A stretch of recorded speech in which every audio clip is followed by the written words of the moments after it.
Hello, good afternoon. Thank you for your cooperation.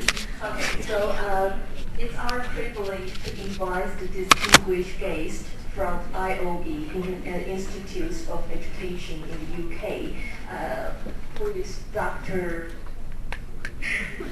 O'Regan. Okay. Dr. O'Regan is very good at research and practice as teaching English to foreign language learners. So today he would like to introduce the topic as English as a world language and the situation of Taiwan. So would you please give him a big applause? Thank you.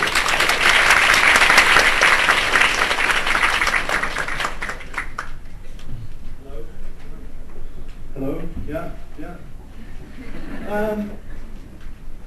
谢谢。你好，杨新明冠名。Yes, my name is John O'Regan, and I'm from the Institute of Education. And I've said that, haven't I? Yes, okay, so I'm going to talk about English as a world language and the situation of Taiwan. I'm going to stand. I'm not going to sit to do this because I find it easier to do it this way. Okay. Okay, first of all, let's move on to the next. Oh, sorry, wrong way, okay. Right. English as a world language. We all know that English is a world language, but why is it a world language? I will say first that my talk is going to be part history and part today. Okay, so I'm going to look at the historical aspect and also look at the present day aspect of English in East Asia, really. So English is a world language. Why is it a world language? Well, it's a world language because for 200 years, from 1750 to 1945, there was something called the British Empire. Have you heard of the British Empire? Yeah? It was very big. It included all of India.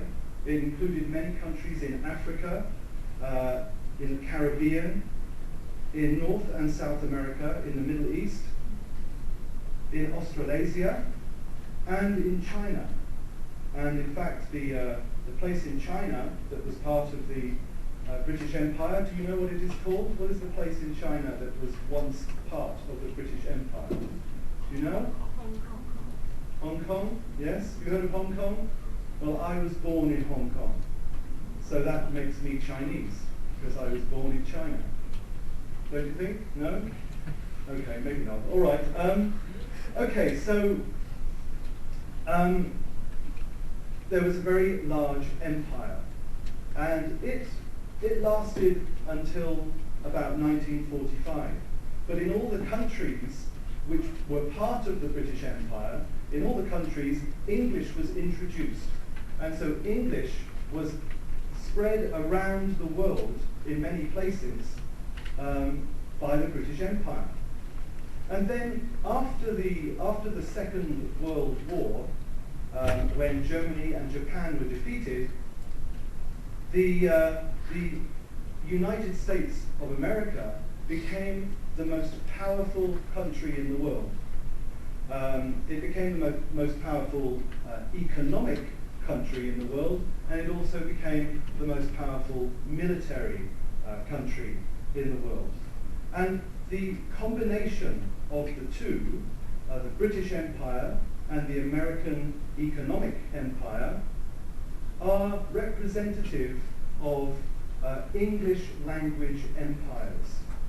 And that's why you see English all around the world. including in Taiwan, where I have noticed there's a lot of English. If you look around, there are many street signs or notices in English and in Chinese. But the British Empire, and indeed the American Economic Empire, they weren't the first empires. They were empires before the British Empire. For example, the Portuguese and the Dutch had empires. Portugal, for example, colonized Macau, which is not far from here, not too far, in 1557. And from 1557 to the year 2000, Portugal had Macau as a colony. And then in Taiwan, the Dutch, they also came here and they colonized Taiwan. And there was a Dutch, this was a Dutch colony from 1624 to 1662, when the Dutch were thrown out by, I think his name was Koxinga. I read a history of Taiwan before I came here. This one. It says, Forbidden Nation, A History of Taiwan by Jonathan Manthorpe. And in this book, I was very interested to find out about the origin of the name Taiwan. And there's a story in here, I don't know if it is true, but there's a story in here that the name Taiwan comes from the words Taoyuan or Taian or Taiyan, and this dates back to the Dutch times in the 1600s, and Taoyuan was apparently an Aboriginal word, a local word for foreigner, for alien or outsider. I find this very interesting. It's been the Chinese name for the whole of this island since approximately 1700. I find it very interesting that that the name Taiwan, or one of the possible reasons for of the meaning of the name Taiwan, is that it means foreigner, outsider. And one of the things I've noticed about Taiwan history is that Taiwan always seems to be outside. It's always outside. It's not included. And indeed, the idea of outside, much of the history of Taiwan has been determined by outside forces. We'll talk about that in a minute. There's also a story that it is a corruption of a Chinese phrase, which I will now mispronounce, Tung Huan, which means Eastern savages, or uncivilized people in the East. I don't know whether that's true, but again, there's this sense of Taiwan being separated from the rest of China. So, as I've said, there are many foreign influences. There's Portugal. There's Holland. There's the Dutch, and then there's Japan. Japan came here and colonized Taiwan from 1895 to 1945, and then after the Second World War, the American influence. After the defeat of Japan, Japan left Taiwan in 1945. Taiwan became closer to the United States. And then in 1949 you had the Chinese Revolution, and this also had a major effect on Taiwan by separating Taiwan again from China. So Taiwan is a name which was given to the island by foreigners, the Dutch, from a word that also means foreigner or different, and from the outside.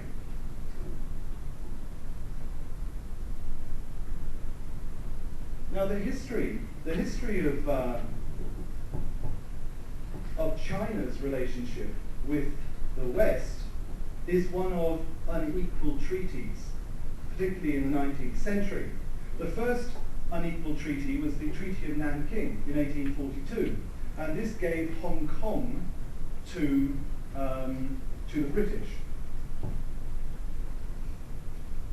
Then in 1858, you had the Treaty of Tianjin, and that made Hong Kong bigger by adding Kowloon on the mainland to what was just Hong Kong Island before, became Hong Kong Island and Kowloon. Then the Treaty of Tianjin was ratified, was confirmed, was approved by the Treaty of Peking. And in 1895, as we mentioned, there was another treaty, this time with Japan, the Treaty of Shimonoseki, which made Taiwan a colony.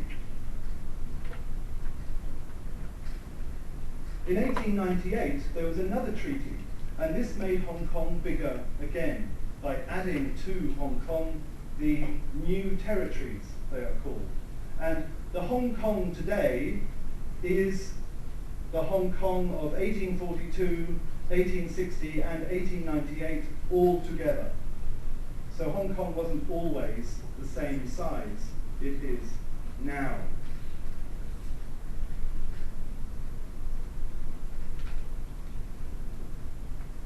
We mentioned the revolution in China. In 1950-53, there was the Korean War. Now, the Korean War happened at a time when the United States was very worried about communism. And the Korean War brought America, or American interests, very close to this part of the world. And Taiwan became very important to America in terms of being a place in the Far East where communism did not exist. So the Americans saw Taiwan as a place where they could try to stop the communists in Korea, stop the communists in the rest of China. Always, the situation is that history always chooses Taiwan. Taiwan does not choose history.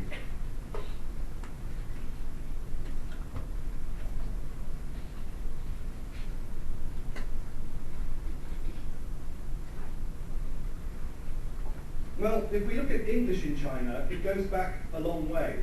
The first English that was heard in China was probably around 1637, when 5 English ships, they went to Macau, and they tried to travel up the Canton River to go to Canton, what is now called Guangzhou, and they were unsuccessful in trading, but they tried to anyway, and that was the first time that English was heard in China.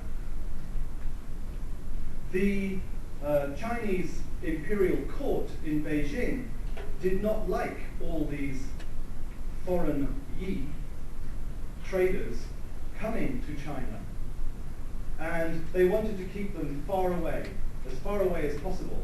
So because they continued to come, these foreigners, the imperial court in China decided that they would open Canton, Guangzhou, to trade. They would open it to foreign trade in 1755.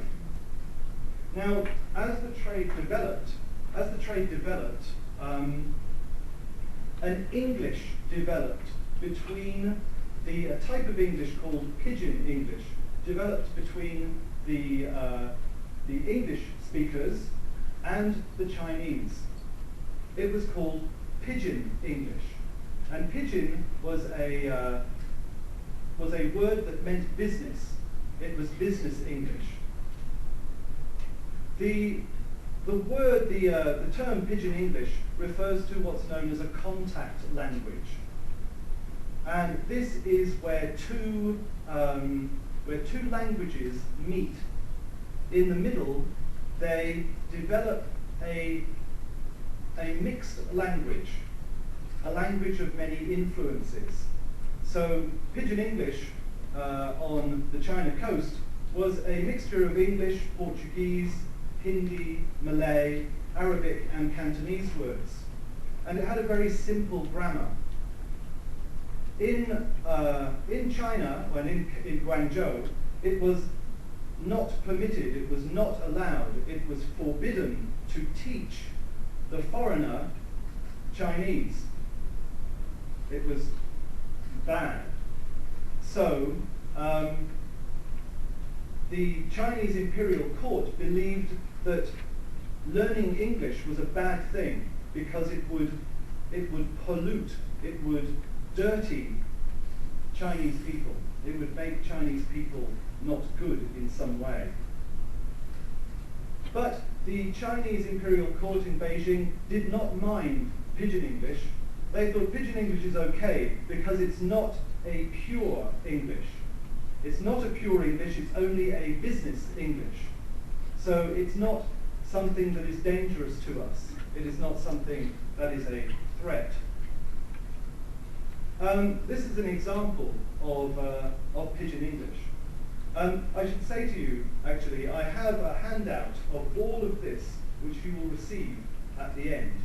So you don't need to take lots of notes, but I'll give you a handout at the end. So here we have an example of Pidgin English.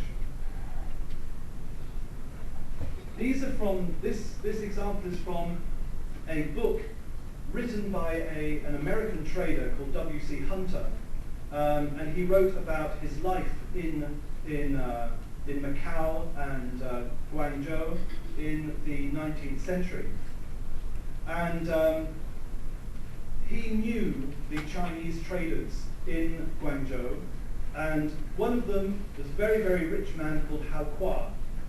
And Hao Qua became a friend of Hunter's. And well, this is an example that Hunter gives. He says Hao Qua came to see him, and Hunter says, "Well, Hao Qua," you would say on some visit, "have got news today." And Hao Qua says, "Have got too muchy bad news. Huang Ho have spillum too muchy." That sounded bad, said Hunter. And Hunter says, "Mantelay have come see you." Hao Qua says, "He no come see my. He send he come one piece chop. He come tomorrow. He want ye my $2 lakh. Hunter says, "You pay he how muchy?" And Hao Qua says, "My pay me 50,000 so." And Hunter says, "But suppose he no contenty?" And Hao Qua says, Suppose he know number one, no contenty, my pay he 1 lakh. Now, what does all that mean? So I've done a translation. This is the translation of what the conversation between Hao Qua and Hunter. So Hunter says, "Well, Hao Qua, have you got any news today?" And Hao Qua says, "I have got too much bad news. Huang Ho," some friend or business acquaintance, business person, has said too much. He speaks too much. He speaks too much. Hunter says, "Has a Mandarin been to see you?" A Mandarin was a senior government official, a government member of the government. "Has a Mandarin been to see you?" Hunter, "No, he didn't." Sorry, Hao Qua, "No, he didn't come to see me. He sent his chop." This is a letter with his stamp on it. It says he will come tomorrow. He wants me to pay him $2 lakhs. That's $200,000. "How much will you pay him?" "I will pay him about 50 or 60,000. "But what if he is not happy with that?" "Well, if he's not happy with that, I'll pay him 1 lakh. $100,000. Okay, so when did English come to Taiwan? It's possible that English came to Taiwan in the 1600s, possibly during the Dutch colonial period. There might have been sailors, possibly a trading ship, which came here at that time, but there are historical records that say that English ships came to Taiwan, to Tanshui, Keelung, Anping, and Kaohsiung, came here in 1824, 1827, 1832, and 1841. I believe they went to Tainan at that time. The 1860 Treaty of Peking opened different places in Taiwan for trade, Tanshui, Keelung, Anping, Kaohsiung. And in these places, you would hear Canton Pidgin English. And also in many of the coastal ports of China. Now, why would you hear Canton Pidgin English in Taiwan? Often it was used between English speakers and Chinese speakers, but it was also used between Chinese speakers and Chinese speakers who came from different parts of China. So somebody from the north speaking to somebody from the south, they don't understand their different Chinese languages. So instead of writing everything, they spoke Pidgin English. If they knew Canton Pidgin English, they would speak to each other in that language.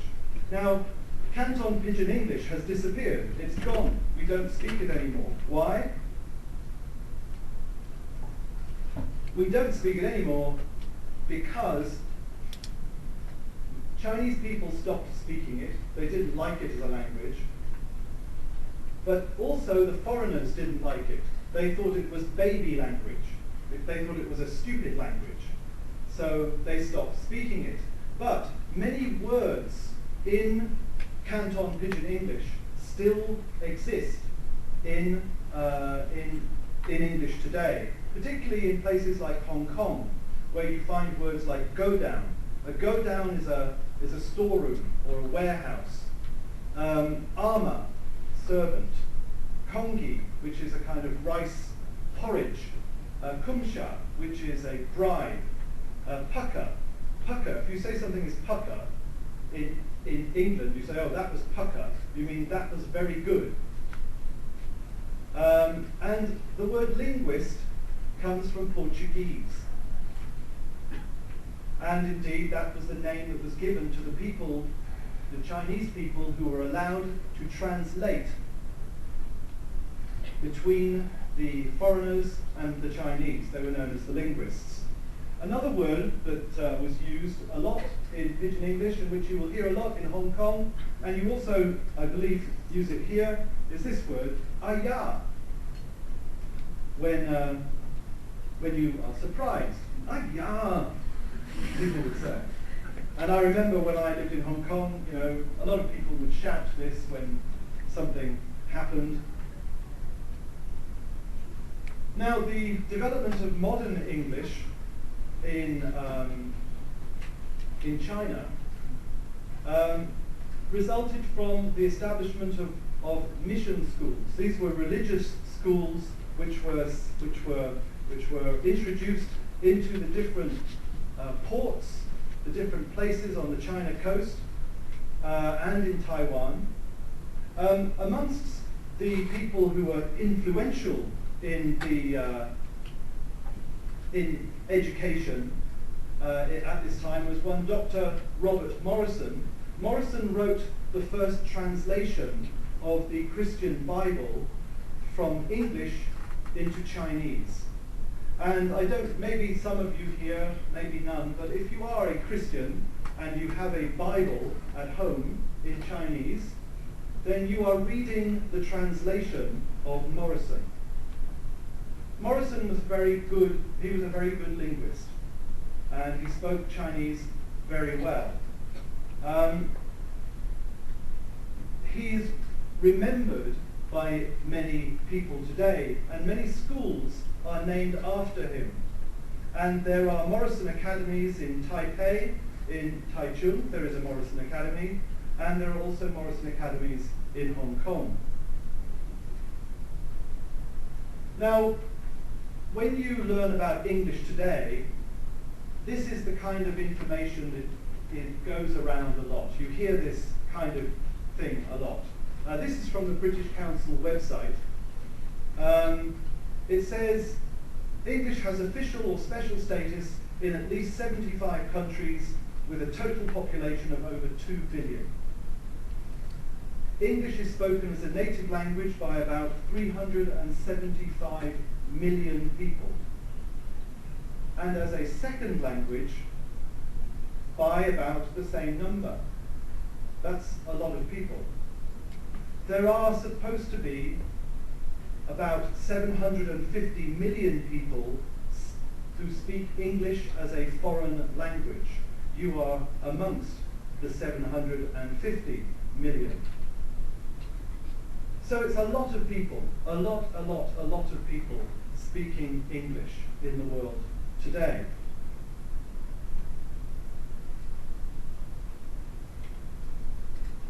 Now, what is Taiwan like today?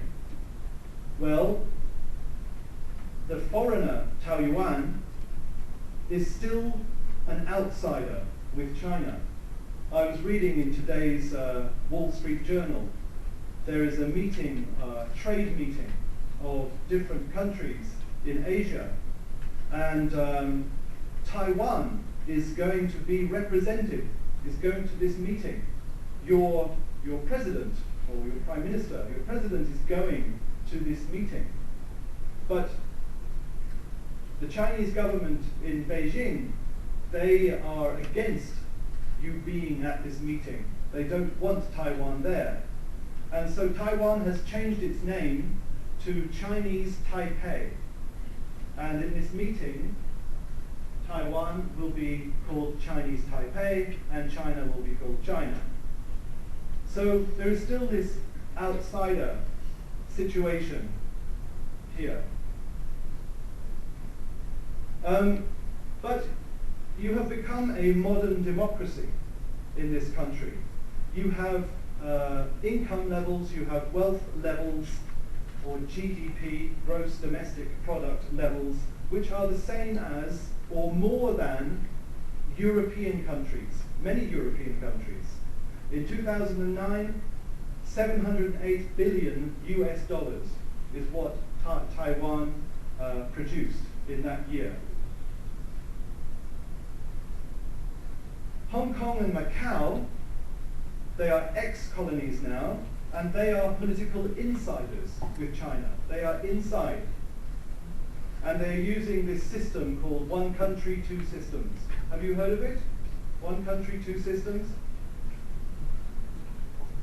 China, I think, wants Taiwan to do something like this, go into one country, two systems.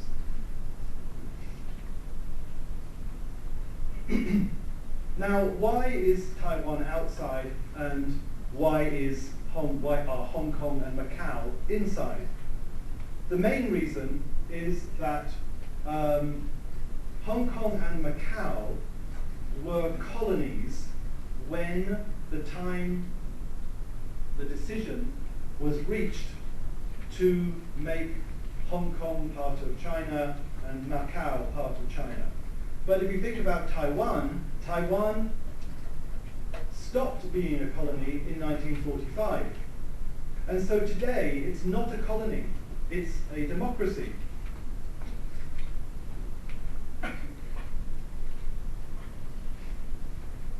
And so, because it's a democracy, and because there is no colonial power to talk to here, Taiwan still has a separate relationship. It has this history of separation, which is not chosen by itself. And these different events have all made this a reality here. Also, the other thing, of course, was that after 1945 there was what's known as the Cold War between the United States and the Soviet Union, the USSR as it was called at that time.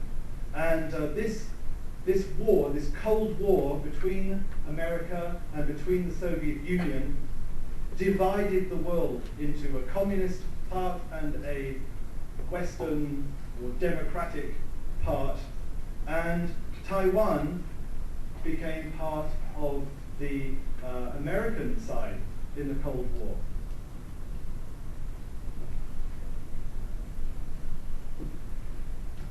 Because of its historical experience, Taiwan looks in many different directions: north, south, east, and west. And as well as looking in many different directions, it communicates in many different directions. Now, one of the reasons why English has gone around the world is because of globalization. You've heard this word, globalization? Yeah? Okay. Well, there are many definitions of globalization. Here's one. I hope you don't find it too complicated. This is my own definition of globalization. But it's the belief and the practice that advanced economies form a network of mutual independence. What does that mean? It means that they are related, that they are connected with one another. And these relations are so deep that what happens in one economy also affects the other economies in the same network, in the same relationship. The most advanced economy in the network, it presents itself as an economic, political, cultural, and linguistic model for the other economies to follow. If the most advanced economy is able to convince the other economies of this, the other economies become more or less open to adopting the economic, political, and importantly, the linguistic models which can be found there. So if you think about it, the United States is the dominant, or has been the dominant economy in globalization.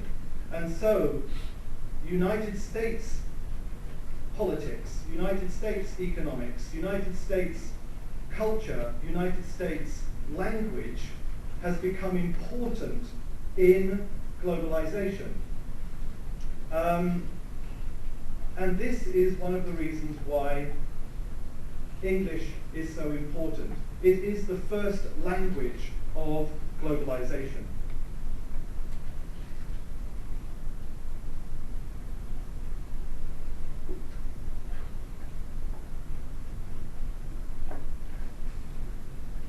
Right. I've said some of this already, so I won't repeat myself. But the connection between economic development and English, which has been a result of globalization, this relationship, or this connection, has meant that the countries that have English as their language, the USA, Britain, Ireland, Canada, Australia, New Zealand, these are all countries that have English as their language. They want to promote English. They want to sell English. They want you to buy English. The other countries of the world, what they do is they want English.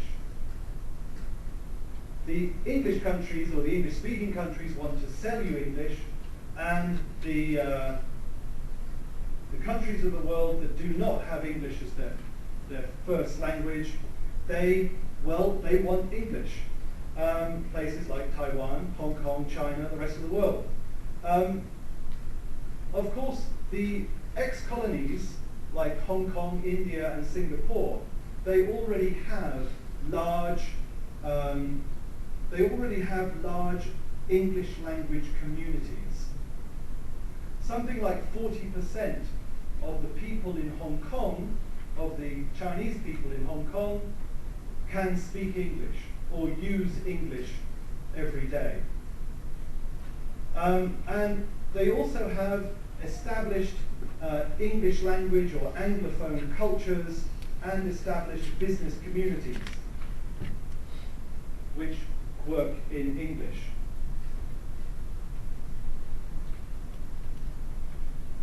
Now, in the world today, governments and people, they think that economic development and economic progress, economic improvement, prosperity, is connected with English. So if you have English, it means more money, it means more success, it means more economic development. And English is seen by governments as a very important element, as a very important part of making the country competitive and successful in the world economy. So in Taiwan, for example, you have an English as a foreign language curricular policy. This is a policy which wants to develop English in Taiwan and make Taiwan successful with English. The other aspect of English which has become a reality today is that scientific research, scientific knowledge is increasingly circulated in English. For example, most of the research journals in the world today, the major research journals, are written in English. And it's necessary to know English if you are going to be able to read or know about the latest research. In the 21st century then, what you have is a difference. One part, you have a difference between the time of the global and economic empires of Britain and America and the language empire of today. The difference is that the physical colonization of territory, that is, the idea of having land, has been replaced by the linguistic colonization of ideas through English. So instead of land, it's now knowledge which is colonized. Now, this is a piece of research that I read before I came to Taiwan, and it's written by Jenny Xie at the University of Cambridge. And I'm not going to read it through because I think it's just too complicated. But Jenny Xie, she thinks that the Taiwan government is making a mistake promoting English. She's saying that English is not as necessary as the Taiwan government thinks it is. And so she went and interviewed people who were responsible for designing, writing the English language, the ELFCP policy. She went and asked them questions about it, and they said, well, we don't really think it's necessary for everybody in Taiwan to speak English. What's really important is that some very important people speak English. People who work in international business, people who work in international politics, they need to be able to speak English. People who do research, which helps us to trade, these people need to be able to speak English. Jenny Xie says, well, that's very strange because that's not what it says in your policy document which you wrote. You say the exact opposite, that everybody must learn English. So she went and asked a lot of Taiwanese school children. Now, the information she got from the Taiwanese school children was completely different.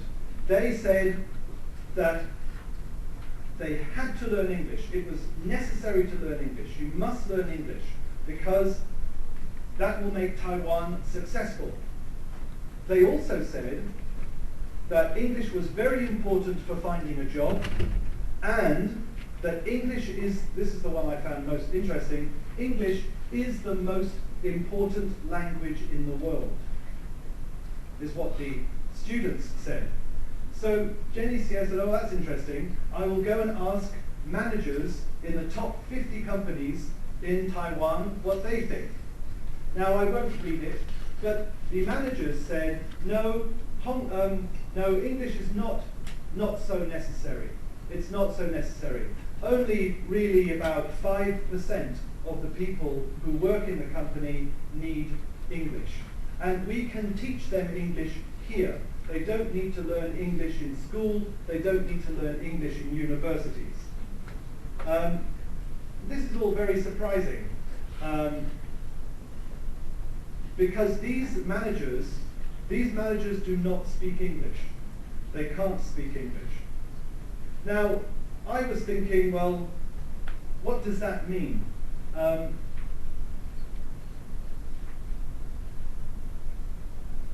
What does that mean? In many ways, I think it is not surprising what the managers said, because they do not speak English. So if they say, yes, English is absolutely necessary, then they're saying that they are not necessary, because they can't speak English. So I found their answers rather predictable. The other thing that I thought was, well, do they say the same to their children? Do they say to their children, no, you don't need to learn English. English isn't important. Only, you can do it when you get a job. You don't need to learn English. I think actually I would be very surprised if they say the same thing to their own children. My impression is that most parents in Taiwan, and not just in Taiwan, in Hong Kong, in Nigeria, in Afghanistan, in any country you like to name in the world, most parents, they want their children to learn English. I mean, your mother and fathers, your parents must say, you must learn English, you need to learn English, it's good, it helps you to get a job.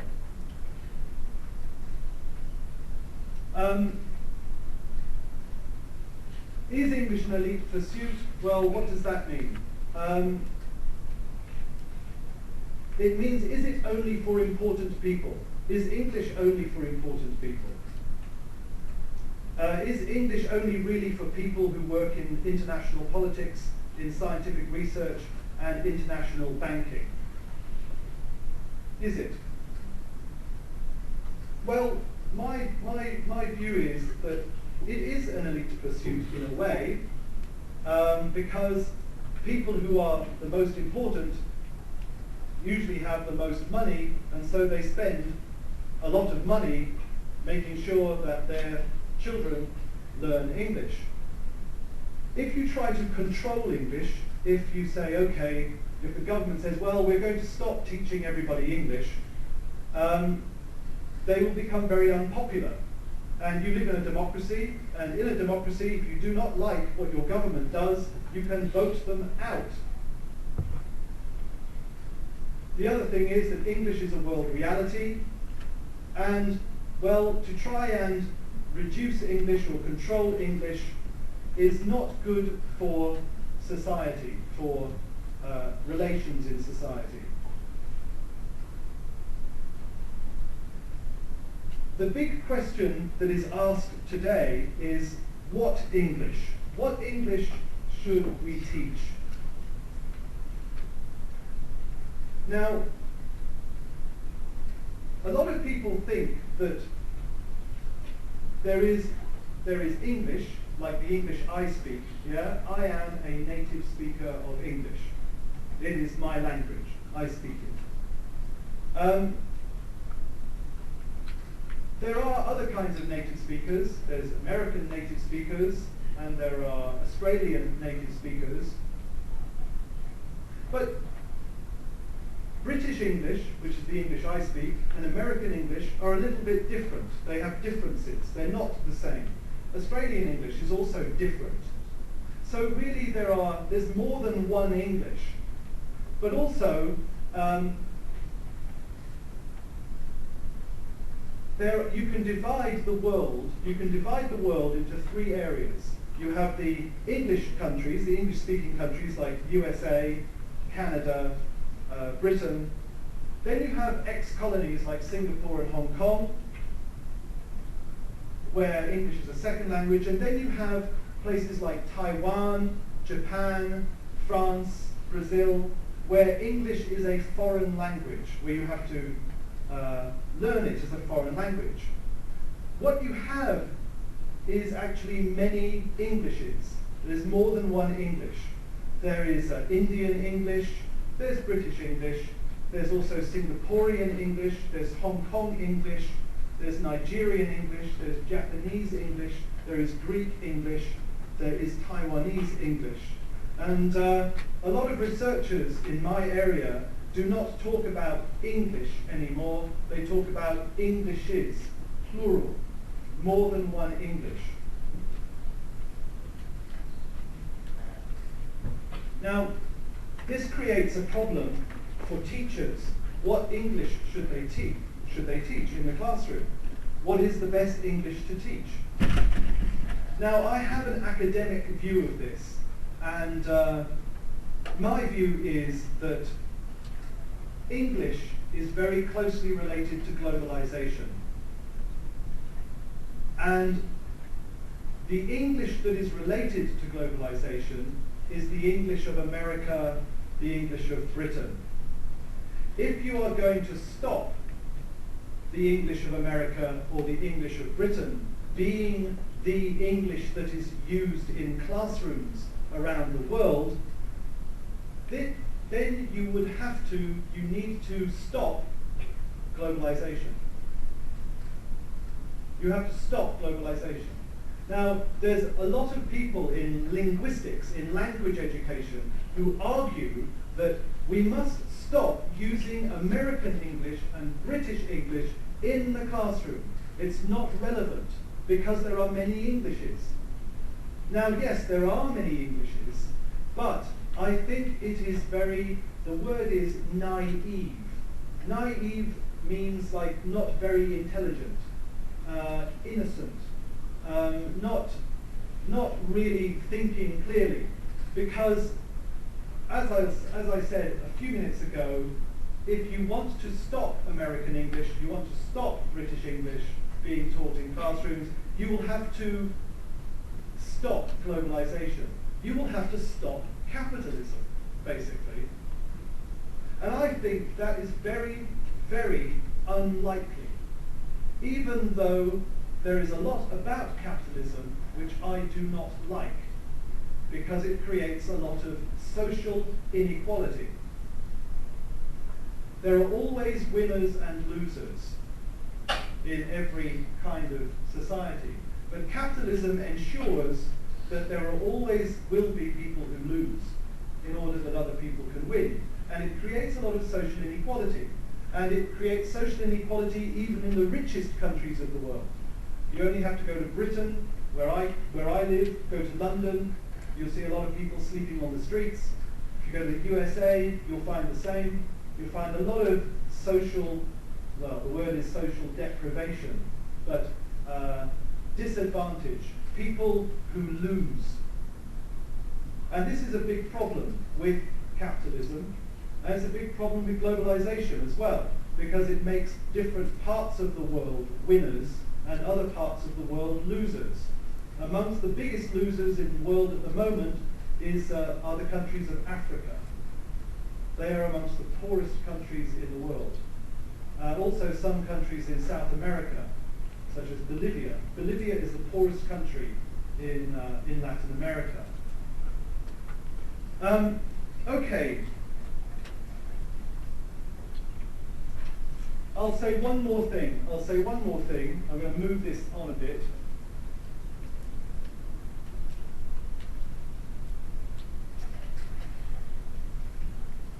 And then we can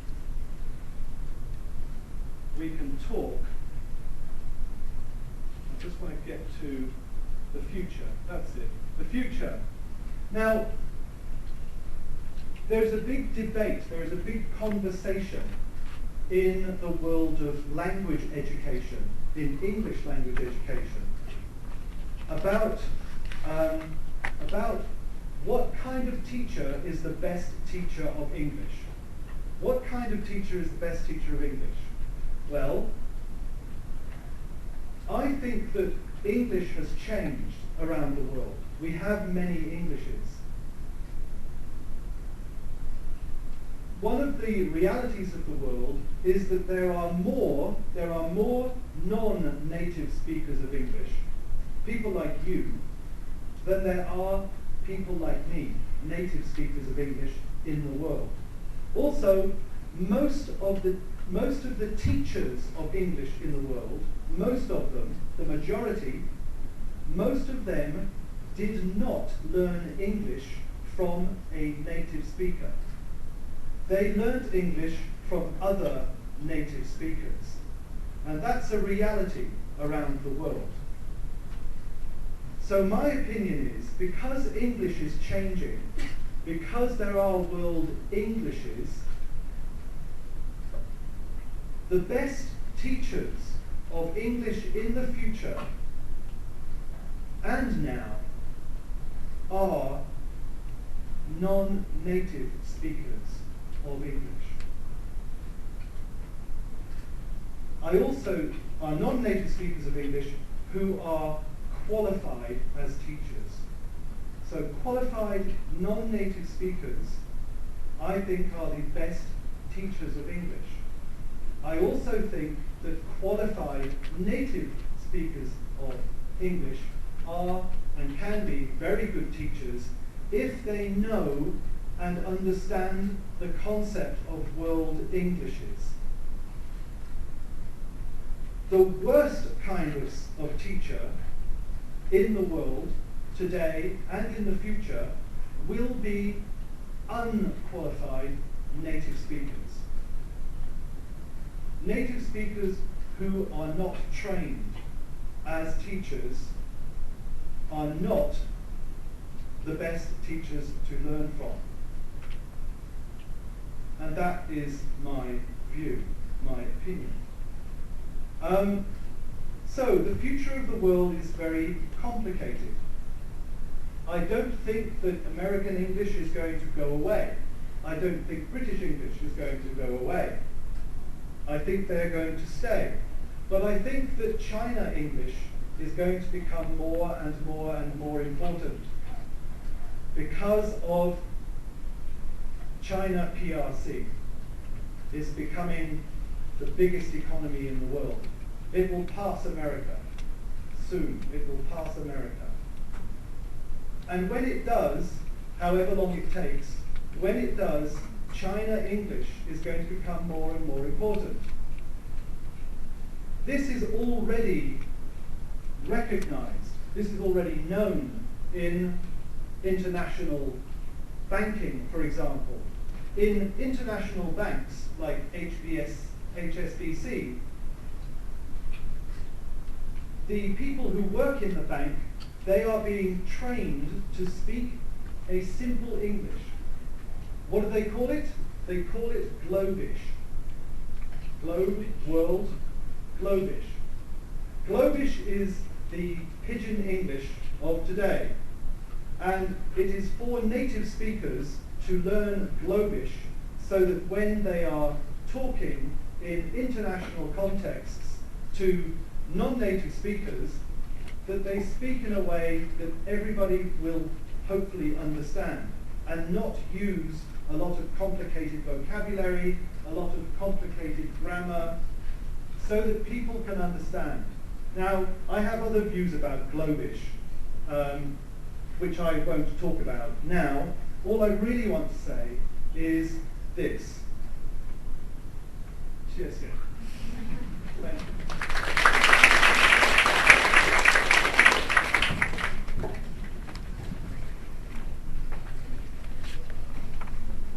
Absolutely.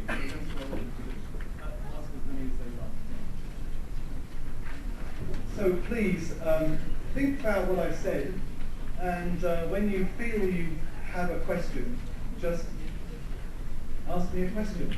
And the handout is going around. It is much bigger than what I showed you, but it's all there. Thanks so much to Dr. O'Regan. Yeah, it's Irish name. So I think we should give opportunity for us, ourselves, to have, did you have any questions? If not yet ready. Maybe they can think about it, or talk to one another and think of a question. Right. Good idea. So Dr. O'Regan suggests that we have 5 minutes to have discussion with the people sitting beside you. And then you can work together, figure out what kind of questions you want to ask or to challenge. And also, as a chair, I think I have advantage to ask as well, right? Yes, okay. absolutely. Thank you.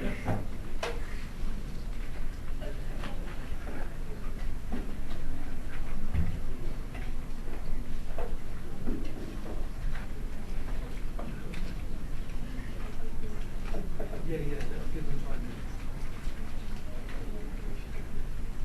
同学，刚刚这位老师他就建议大家花5分钟的时间跟你旁边的同学讨论有什么样子的题目跟问题。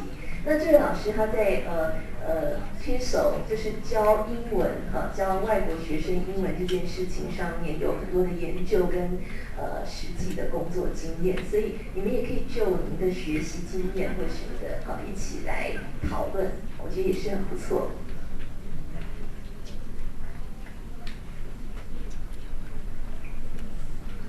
Dr. John O'Regan. Yes. I have a question. I can understand what is China English means. It means the English which is spoken by China people, or what is? Yeah. Okay.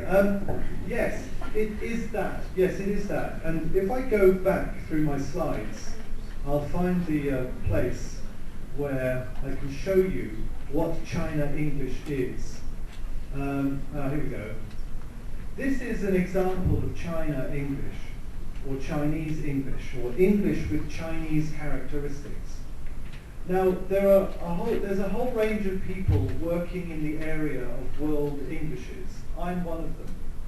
And this particular researcher, Zhu Zhijiang, wrote a paper in the Handbook of World Englishes or about China English. What does it look like? He talks about, and actually, is it he or she? What do you say? Is that a woman's name or a man? She. Is that Zhu Zhijiang? Is she he or she? She. Okay. And she identifies these as examples of China English. Now, nobody has a complete picture of China English. It doesn't happen, hasn't happened. But people are collecting examples. Linguists, applied linguists, are collecting examples. So here we have 3 examples. The first one, when I was 7 years old, I first came and lived with my relatives. So maybe at that time, I think Beijing is a good city as a child. Now this is technically called adjacent default tense, but what it means is, this works, yes. You see that in this sentence, if the argument is that, so I'll use this one. Okay, that's the way. Never mind. The argument is that if the overall tense is clear, it is not necessary to put the other verbs into the same tense. Now, if you look here, the first sentence is, when I was 7 years old, I first came and lived with my relatives. Past simple tense, yeah, past tense. But then this speaker says, So maybe at that time I think, present tense, Beijing is, present tense, a good city as a child. Think and is are in the present tense. It's not necessary in this pattern to change these to the past tense. Now, a native speaker would say, I thought Beijing was a good city. But I have no problem understanding that. I can understand it. And a lot of what this writer argues, she's saying that this is a common feature of China English. Another common feature of China English is subject-verb-object reordering. Now, English is an SVO language. In English, it goes subject, verb, object. Yeah, that's the basic tense. That's the basic word order. Here we have an example of OSV, and OSV is common in China English, according to this writer. Yes, I think many easy words we have forgotten. So here, the object is put first, and the subject and the verb come afterwards. Now, again, I have no problem understanding that, but a native speaker would not do it in that order. And finally, we have this one. I really don't know what is international English. A native speaker would put is after international English. I don't really know what international English is what a native speaker would say. But many Chinese people use these patterns, these structures. Now, the most important thing to think about,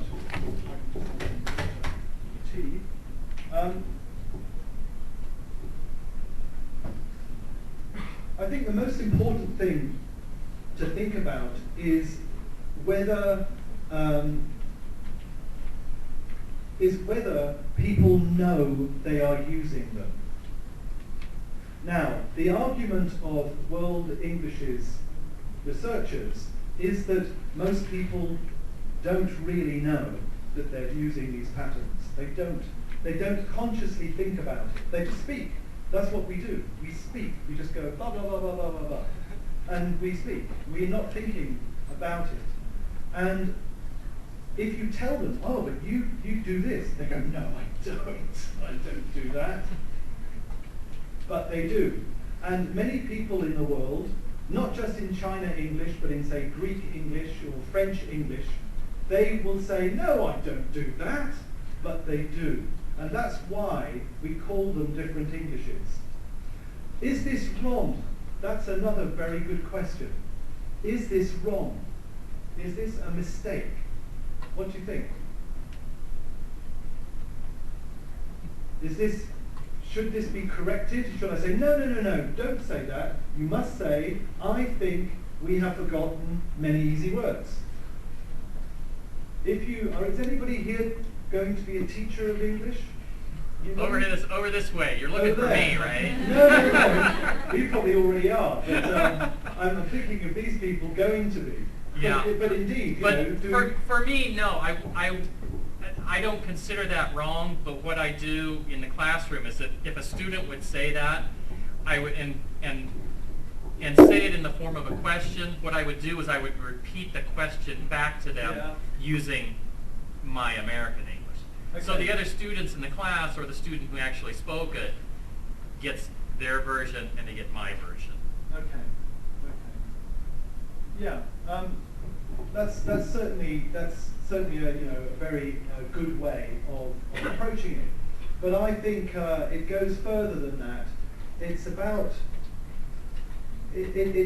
how the teacher feels about language in the classroom, and what about the language that is happening in the classroom. And here I'm thinking particularly not of people like yourself and myself who speak it as a first language, But teachers in Taiwan, for example, who are teaching in the classroom, what should they do in these situations?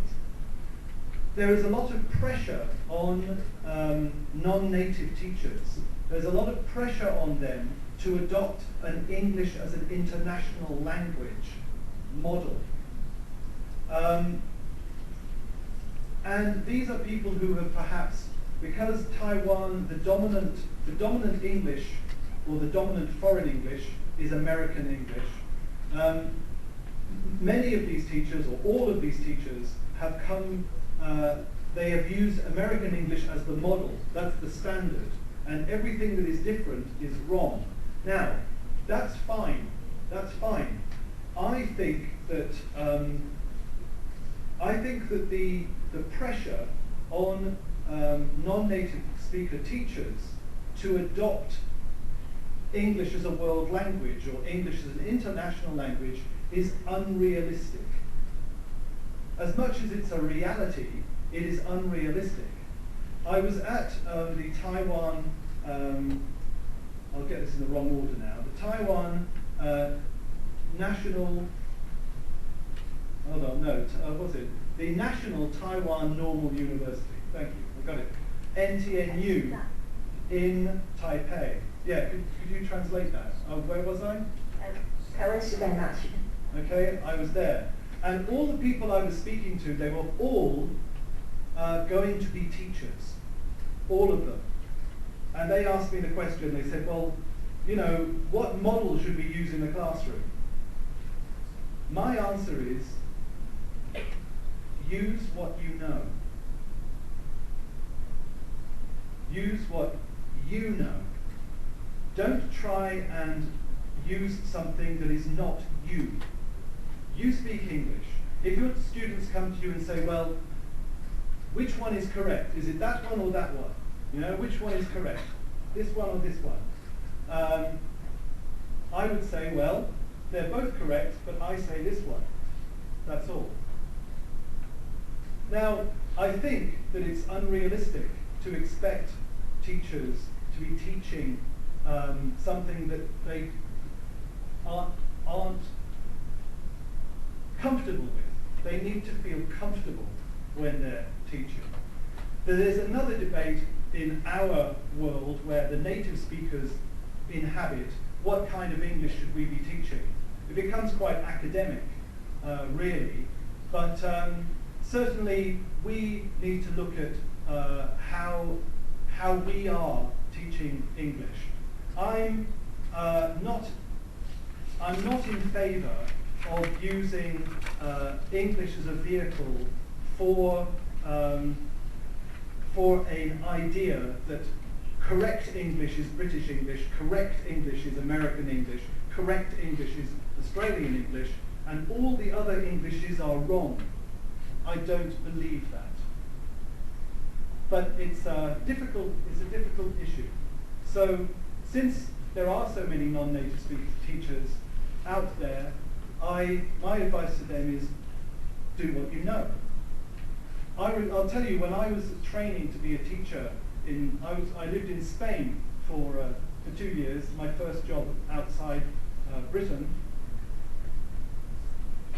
On the training course I was doing in Madrid, in Spain, there was an Irish woman there, and she had a strong Irish accent.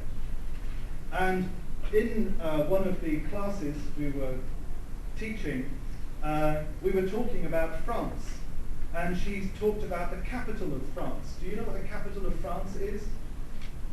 Capital of France, anybody? Yes, who said that? Say it again. Thank you. I'll just say it again because they might not have heard you. Paris.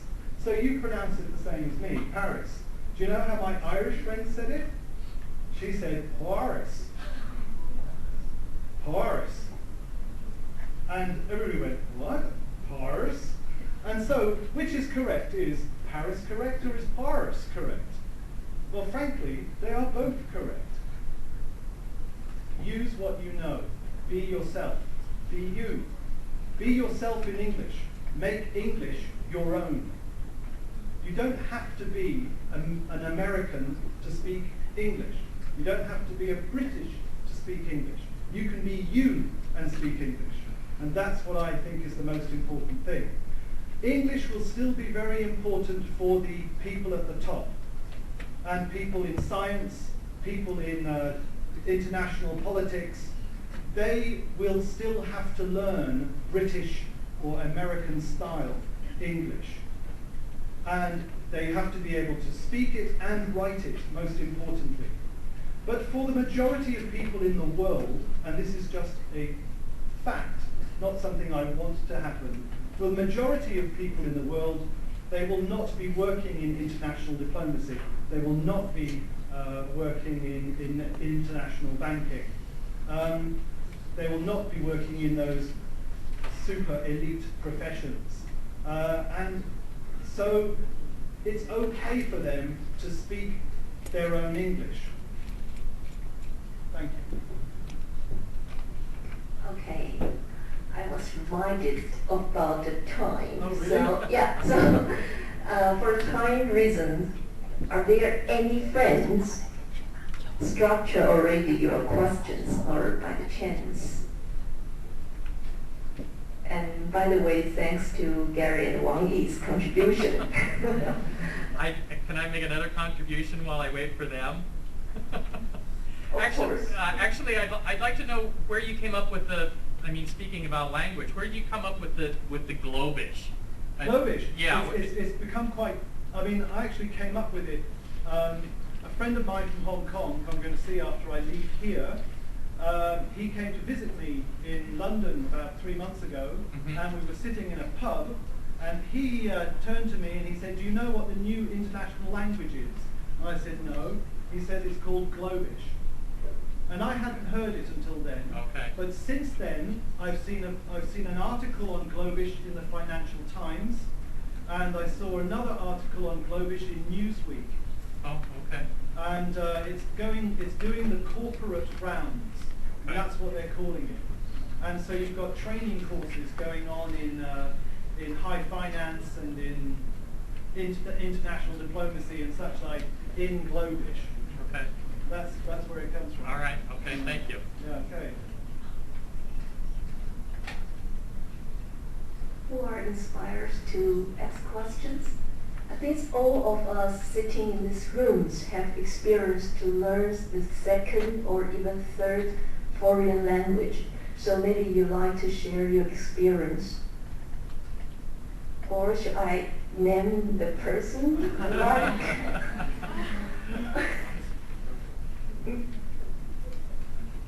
Oh, yeah, it's you.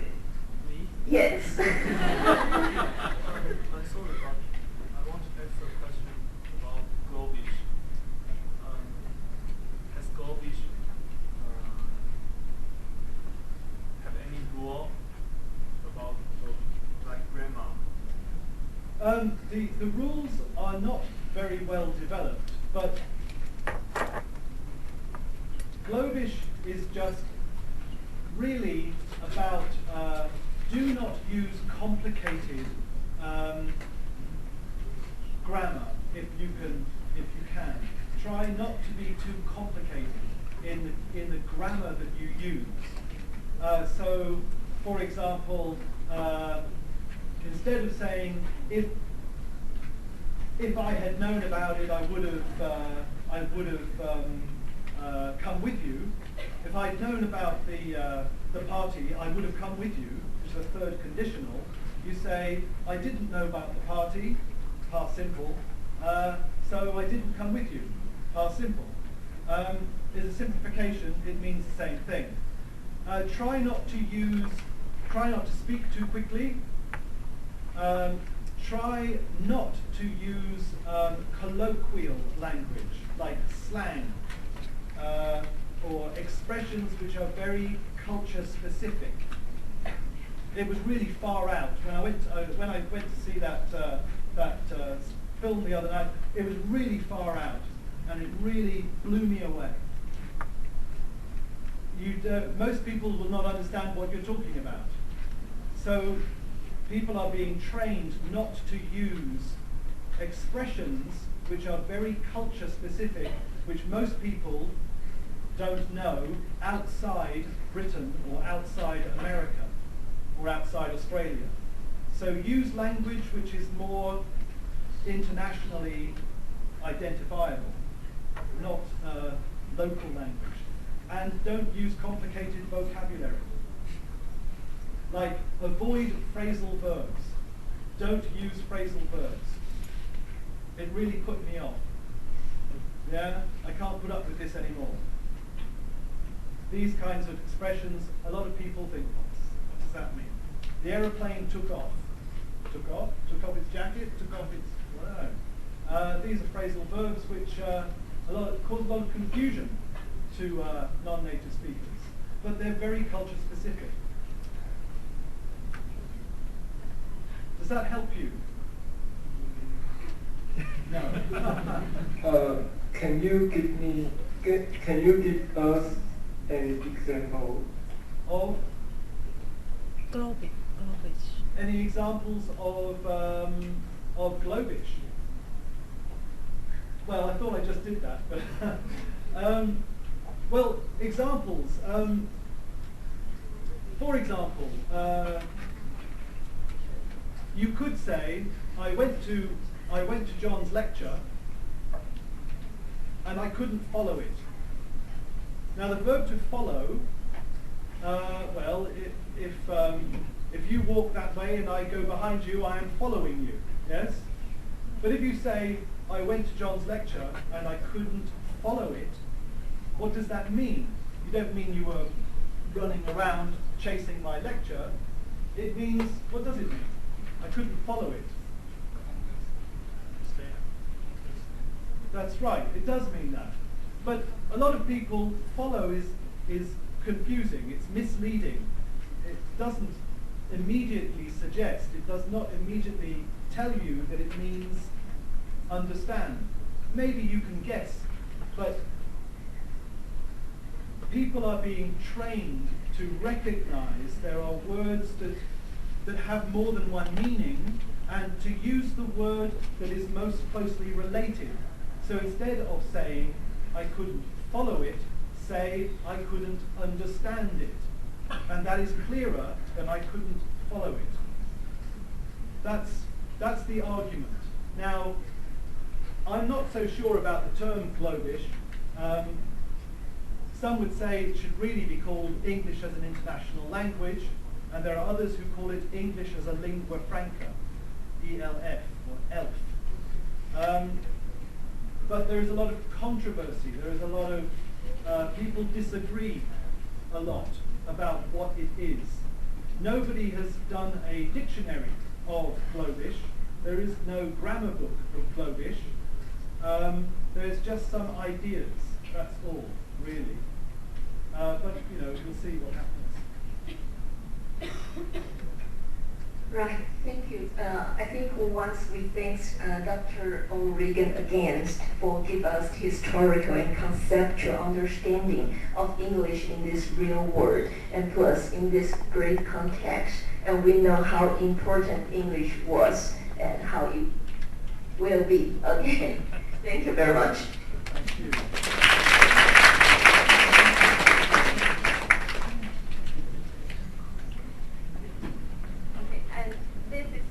From the Department of Thank you very, very much.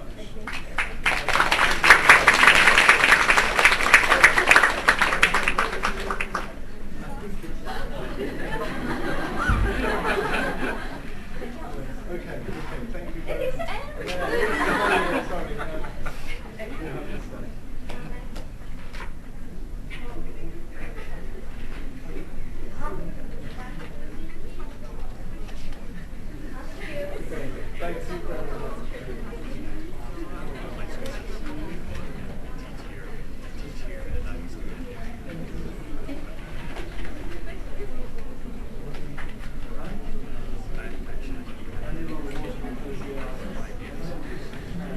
好，同学，那我们今天的那个演讲就到这边结束了哦。好，那有问题也许可以 email 给老师哦，或者说上课了那个好。大家在跟你们，老师在跟你们讨论。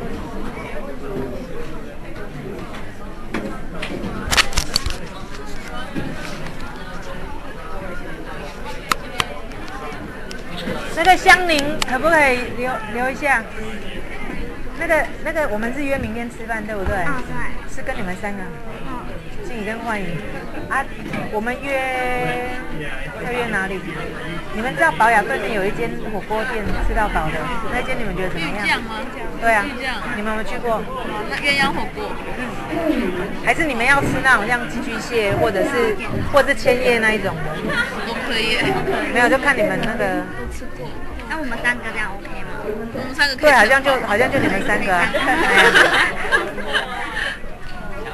哎，要哪一间？可以啊，可以啊，就看要千叶还是说玉酱，还是说像寄居蟹这样啊？我想要火锅，你想要吃火锅？你要吃火锅啊？火锅千叶或者是玉酱，你们哪一家比较喜欢？差不多哎。好，不然玉酱好了。啊，几点？你课到5点。然后那个，不然就6点下去，因为那边还有一段路嘛。你们都怎么下去的？校车。那边校车不会上来，找人下摩托车。那边如果从总站走，大概走个15分钟吧。看你。差不多。正常的速度的话，大概15分，大概还是要6点半。你们如果觉得这样太赶的话，或6点15，或6点15。你们要几点？6点15。好啊。我们这样需要定位吗？4个应该还好啊，应该不用事先定位。好啊。